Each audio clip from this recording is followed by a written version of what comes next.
Hello there, my name's Card. I'm a long-time progressive community organiser and activist, and here on my YouTube page I like to make simple little videos talking about topics that interest me. Today, I just wanted to very briefly articulate some thoughts about physical fitness, particularly how we think and talk about it in left-wing circles.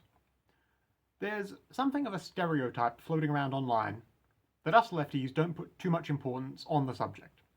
And I don't think that's all true.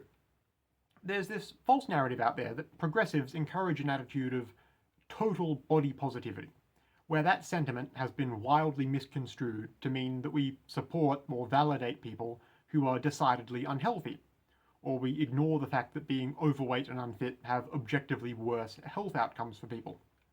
Now, first things first, that is a completely hyperbolic and really incorrect take on what any sensible progressive really believes, and it's pushed as reactionary disinformation propaganda. You can acknowledge that modern Western beauty standards are fairly arbitrary and regressive, and still encourage a healthy lifestyle. That's basically what I wanted to briefly express today. For a number of reasons, more people than ever, in Western nations in particular, than ever before, are overweight currently. And in regards to making healthy and fit lifestyle choices, the best change you can often begin to make right away is to try and not be one of those many overweight people. I say this not to chide or to moralize, but in the hopes that it might resonate with even just a single person who might happen to hear it. Because I find that sometimes just hearing something articulated out loud can be all the motivation you need for doing something you know you need to do right now, but you might have been putting it off. I myself was overweight throughout pretty much all of high school. I was an indoorsy kid, just ate what was put in front of me, and didn't know all that much about nutrition. But around my first year of university, living on my own for the first time, I decided to figure out how to change that. And I gotta say, as I can now tell you firsthand, losing the unnecessary weight is a great improvement. You feel so much better afterwards. I have to recommend it, honestly. Now, a lot of people don't necessarily know where to begin with losing weight. But that's okay. It's easy enough to learn, and there's no shame in not knowing something you quite possibly were just never taught. I'm no professional dietitian, but essentially, all the food you eat is turned into energy your body uses to sustain itself. This energy is measured in calories. You need a certain amount of calories every day just to live normally, and any excess calories above that amount become the fat on your body. If you accumulate too many calories consistently, after a while that amount of fat on your body starts to become appreciably large and you gain weight. But if you don't consume an excess of calories, that won't happen. And if you avoid that excess consistently, any superfluous fat you've got will just go away. It's that simple, and it just works. If you want to know exactly what amount of calories is how many you need in a day, all you need to do is Google calorie calculator.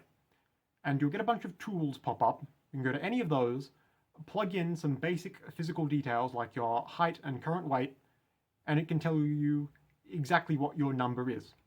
At that point, all you need to do is take a look on the packaging of whatever food you eat normally.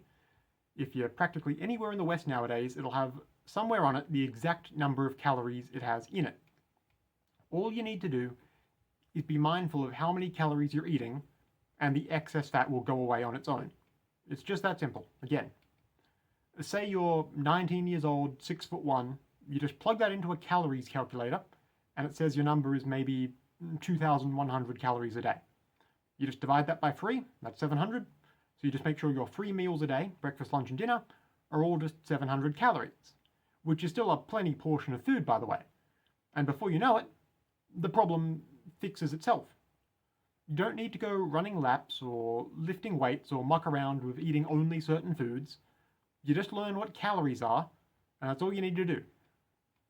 That's what I'd recommend to anyone who wants to make that sort of positive change for themselves right now. I think progressivism is fundamentally born out of wanting better for everyone. At least that's what's always driven my sense of personal politics.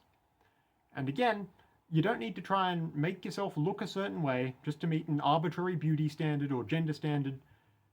It's just not being overweight is a healthier choice, and it will make you feel a lot better.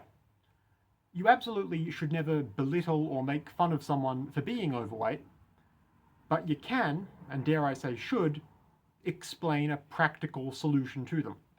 Just consider it. Thank you for listening. If you might like to hear more from me, feel free to subscribe to this YouTube page, or just take a look at my other videos. Either way, goodbye for now, and have a lovely day.